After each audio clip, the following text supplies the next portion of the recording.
Alright, well, I wanted to follow that other video up because I got a little flustered talking about my dad, but here's the reason, each of us goes through a time where we want to be heard for what we're saying, not for what somebody else is thinking. Like I'm trying to tell my parents about the experience I've had, and they've heard me quite a few times, and they'll be like, wow, interesting. And I've seen them like be like, wow, that's really deep, and they're yeah, yeah, yeah, and then 2 seconds later it's the weather or something about my job or something like that, and they're all stuck in that idea, and I understand why. So, and I also want to say, because I can see it here, like I've also been waiting to record these things until I had a good spot to record or something like that, but I'm done worrying about where I record or where I go to do it. The message is what matters. There is no Dan anymore.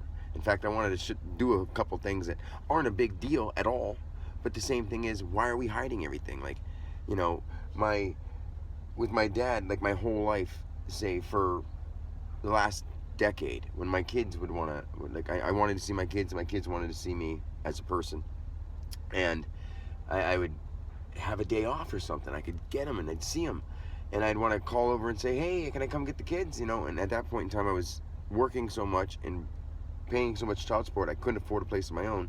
So I just sort of lived in my car and I stayed wherever I could stay. I stayed with girls or I stayed with whoever, and then I'd pick up my kids on Sundays and I'd go out to my parents' house because I wanted to see my kids. And as soon as I had a day off, I'd be like, hey, can I bring the kids out? And it'd always be like, and either I would, or my mom would say, oh, dad doesn't feel good today, or he's just not in the mood, he's a little grumpy. And I'm thinking, like, all I want to do is see my children, and I can't see them because dad's grumpy. That brings up a topic right here that I think everyone can learn from.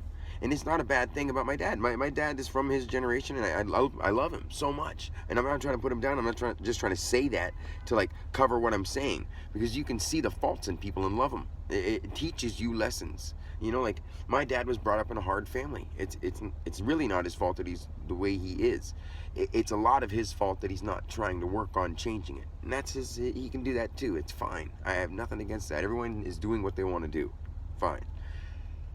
But I would think that a person has a family so that they can be part of it, watch them grow. And I say to them, like all those years when I wanted to bring the kids over, on the days when mom would say, oh, not today because, your dad's not feeling so good, he's not feeling so hot. They knew that was the only place I could go, and that's the only place I could go because I couldn't afford somewhere else. I couldn't afford to do that. Then I had a girlfriend and I could bring them over there, and I felt like I was using her, but I wasn't. I just wanted to see my kids and I wanted them to meet her. And then I had an ex-girlfriend who made it a big deal because I can't help it when I'm paying so much in child support and working so much that I don't have a place of my own. So I have no choice but to go somewhere else. So I had all these kind of things happening, Anyway, there are so many things to say that I want to stay on that topic because it's really hard for me to talk about my people everyday life, but I'm using it as an example. Like here, I want my dad to hear me. Instead, he's worried about my job. And when I tell him some stuff, like I'll say right to him what the issue is, and he'll get mad and be like, "You're really starting to piss me off." And I'm like, because I told him I want him to stop watching the news because the news is training your brain, and we all know that. But some people will say, "Yeah," and then they watch it anyway. It doesn't make sense why people would do that. Like, turn off your TV. You don't want to see all those prescription commercials and or whatever. That they're just mind controlling. Mind control is all there is. Mind is all there is. Like, if you weren't thinking right now, what would you be? Nothing. So who cares about all the cool, crazy ideas you have if they're not beneficial to everyone else, not just you? So, now that I'm this far in the video, I wanted to say, if I was scared or if I was lying or if I was whatever, like, would I be smoking weed? Because I got this pipe because my son and my best friend Eric, who died, they both like Rasta. So I got that for them. Plus I know that marijuana is medicinal, completely medicinal. I smoke weed every day, and there's nothing wrong with that. And I'm not going to go around smoking it in front of people or whatever, but I'm not going to hide it. I'm not going to say, oh, it's bad. And if somebody brings it up, I'll say, yeah, I smoke weed. I'm not going to say cannabis. I'm not going to say, hey, I take CBD. Weed. I smoke weed. And when I smoke it, it's just a name. Yes, it is. Words and letters do matter, but I love it. I love it for what it is. I know what it is. I was it. I am it. It just sounds wild to say that. So anyway, I'll get back to what I was saying because I don't want to detour. Also, if I cared what people thought, when I take my teeth out, well, guys, I ain't got no fucking teeth. Dan lost them a long time ago. Because he grew up looking at his mom and dad having no teeth, scared that he wasn't going to have no teeth. And guess what? It happened to him, no matter how much he took care of them. And they can actually attest for that if you want proof of some sort. I don't care if you believe me or not. But I did take awesome care of my teeth. But what it is your brain works against you. That's another one right there. That's just how it happened. I even put them back in because I like the way I sound with them in. That's the only reason I wear them, or else I wouldn't wear them.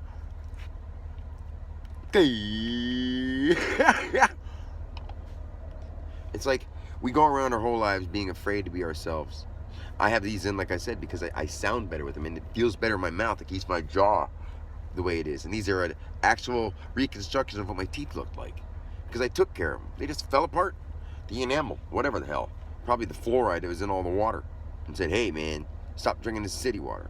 I'm just joking, I wasn't drinking no city water. But it's just the way your mind works. When you're afraid of something, it happens too.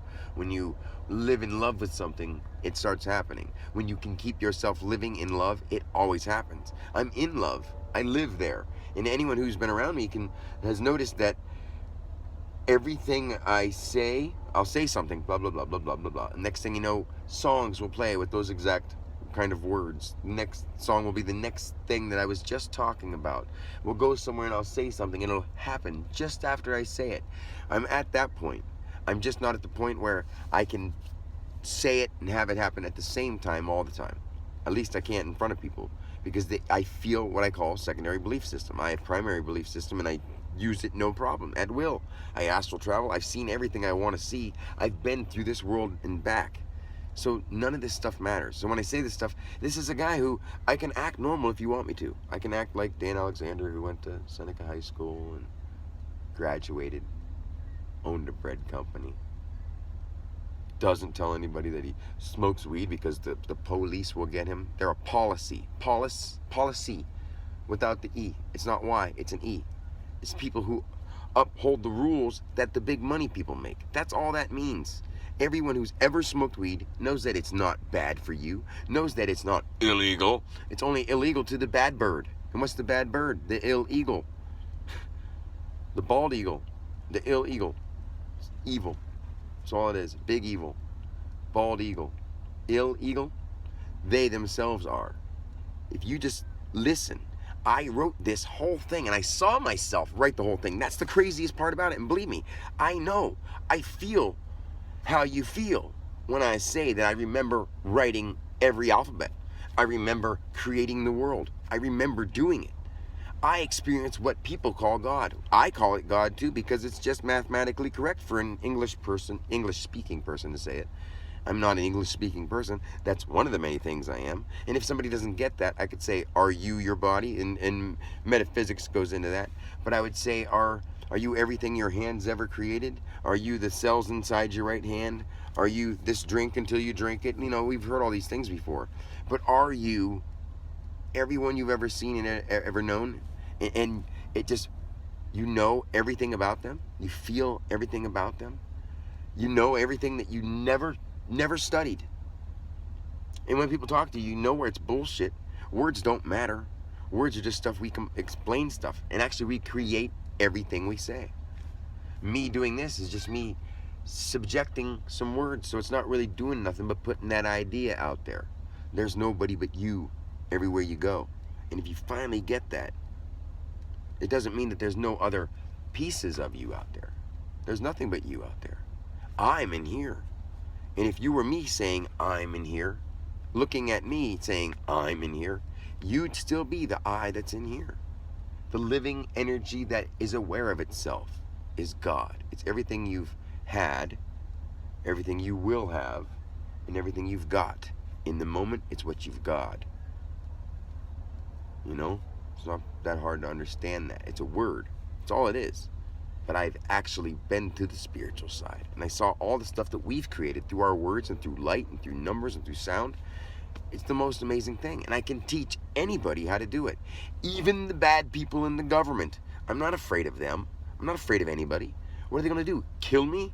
Let them. When I say I've already done it, I already have. I've died so many times. And I'm not happy about it. It's just when you know the horrible, it's not scary. Dying is like turning a light off. Getting hurt, falling down, and being scared, that's worse than dying. Each one of us has gone through a struggle where we're in pain. Oh, my stomach hurts so bad. Oh, I think I'm dying. No, that's actually worse. Way worse. And I know. And I don't care if anyone believes me. Like, it just is. Like, I don't have anything to prove anymore. I don't know what else to do, no. Like, what else would anybody else do? I don't care anything about money. I want to burn it all. I want to get all the money so that we can all live together on a place where we grow our food, feed each other, and help each other learn. It's not that hard. Why would that be hard? Because other people don't want to have a life like that. They want to wear suits and ties, and they want to do whatever they do, and want to have big things and skyscrapers, and we can do that too. But we can do that without the things we do in the meantime. There's a lot of stuff I could teach, and I don't want to sound too weird here, but a lot of stuff I could teach about just using our minds, not using robots. Robots are a helper, not a replacer. We're making them replacers. It's sad. But anyway, I wanted to follow that up because I'm not really mad at anybody. I don't get mad at people. Like, I love my dad, and as I was trying to explain it to him, he keeps just shaking his head and saying like, "Oh, it's, you know." The other day he said I was making him like it's really pissing me off. I'm like, "No, Dad, it's not that what I'm saying is pissing you off, and that I'm pissing you off specifically. It's the fact that I'm pointing out the things that you have wrong, and no parent wants their child to say what's wrong, but the child." Or the son of him doesn't want to see him in pain anymore. And I know I can heal him. I know I can. He just doesn't believe I can. And that's the issue with most things in the world. When you don't think you can, you won't. It's pretty damn simple, but it goes deeper and deeper and deeper the more you still yourself. All the metaphysicals and all the sciences and all the spiritual practices, they've all said stuff like that. We know that scientists can study better when they concentrate. We know that people can just do just about anything better when they concentrate. And all gurus have had their experiences in samadhi or whatever, when they're like very still and very silent and very, subtle. And other people have had near-death experience where they suddenly become still. So those kind of things are things that you can do, but you have to get deeper and deeper into it. So nobody can make you do it. So if you don't do it, nobody can make it. And it's just like, oh, well, I'm sorry. I guess you're not interested in knowing the truth, because the truth is, well, that's not going to be the truth. How is it not? You were told a whole bunch of stuff your whole life. If you stop thinking about what words are saying to you and start hearing what your brain is saying to you, for a long enough period of time, you'll realize what's going on. And it's so deep and magical and wonderful that all you want to do is share it. And most people that have seen it haven't seen it the way I have. And I'm not trying to put them down. I love the fact that people are out there trying. I've done this.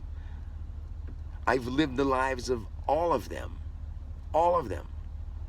And I don't want to start naming names because people make a big deal out of names. When you've lived forever, you've been all the big names. It doesn't matter what the names were. They didn't care what their names were. None of them care what anybody's name is. When it comes down to it, you use it as a reference. You have to know that. If I was to say I saw this movie with Jack Nicholson, if I said I saw this movie with this guy, and he was like, hey, and he was like, hey, and he looked like this, and he had to, hey, you wouldn't understand. So we got to give everybody a distinct title. Those titles are not just written in the stars. They're written from the stars. They go back to the stars. They go to the earth. They go back to the sky. It's so wild, and it's so deep, and it's such a long process that nobody's ever been able to understand and explain it. That's why I'm so fascinated and so excited and honored and blessed by God that I am able to. I am able to. But I'm not going to do it until I feel safe enough to say it in front of enough people, before I know that, just like everybody else that I've been that have came out to say something, before enough people heard about it and followed it and backed it up and acted on it, I'd be killed. And I don't want to put my family through that this time, because I'm them too. And that adds more to the stress. You can be so close. No cigar. Right there. Just like you were just about to get it. Done. I've had that many lives, and I'm not going to be ashamed to say that, because it's the truth. I don't want that to happen this lifetime. I don't want to die knowing the truth and having everybody else right here, right where I can help them, and they don't pay attention. And then the people that are supposed to be the ones that care are the ones who kill me every time in that situation. Except the lives that I didn't remember. and the lives that I didn't remember, I can pinpoint and focus on which one I want to remember. But I don't want to capitalize on people and make money as a fortune teller or a mind reader or someone who digs into your past life regression. Ding dong, you've had all of them. So quit trying to worry about one. Quit going to somebody to treat you for a problem that's in your head. I will treat you for free. And I'll lead you to other people. If you don't want to hear my stuff, watch free YouTube videos of people that are peaceful. But instead, people are choosing not to do peaceful things and thinking, I'm peaceful. It's not hurting me to watch all this violence. It's not hurting me to think this way and talk this way. How ignorant and stupid is that? Like, vulgarity is one thing. That's when you use it in a morbid and grotesque way. But when you use it in just a way to, it's a word. If you say, oh shit, oh my God, you sure. That's different than if you say, you ain't nothing but shit. That's vulgarity. There's a slang to it. We know why they're called slang words. We know why they're called curse words. Anyway, that's all I'm going to say for now. I love my dad, and I'm sorry, Dad, if you ever end up watching my videos, you know, it's a little insulting when I know my parents say they love me. But if I say I've had this experience and I haven't changed for 3 years, I can't. I try to hide it because I know people don't want to hear it. But now I have to because it's all I can do. I don't want to lie anymore. So I'm telling the truth. And as crazy as it sounds as far from the truth as there could be. I know that. So now it sort of is insulting to me when I've poured my heart out to my parents, poured my heart out more than I could do. And I'm trying to do it for everybody. I'm trying to be the most honest person anyone's ever met. Not trying to be, I'm using words. I just am. I can't lie. If I lie, I hurt. So anyway, after all these years of all that stuff, on top of it all, when I tell my dad about these meaningful things, and he knows I have like 100 videos on between my 2 channels, and he hasn't watched maybe 2 or 3 of them, and that's only because someone else has showed them to him. It shows me that he really cares about or is interested in his son. Or for that case, my brothers, you know, I know everyone's busy, but they watch TV shows, they watch things, and when I'm saying that I'm trying to help the world, heal the world, and speak the truth, and my own family doesn't watch, it's a little insulting. But my whole family is the world. My whole family is the galaxy. In fact, I could tell you guys, and I will tell you guys, amazing things in the future. But we don't need to know that stuff right now. We need to get things done and save this world while we're here. And not go explore Mars and moons. And we don't need to worry about that right now. I'll tell you why we did when we get there. But anyway, I love you guys. And until next time, believe it or not, it's fine. I love you. Peace.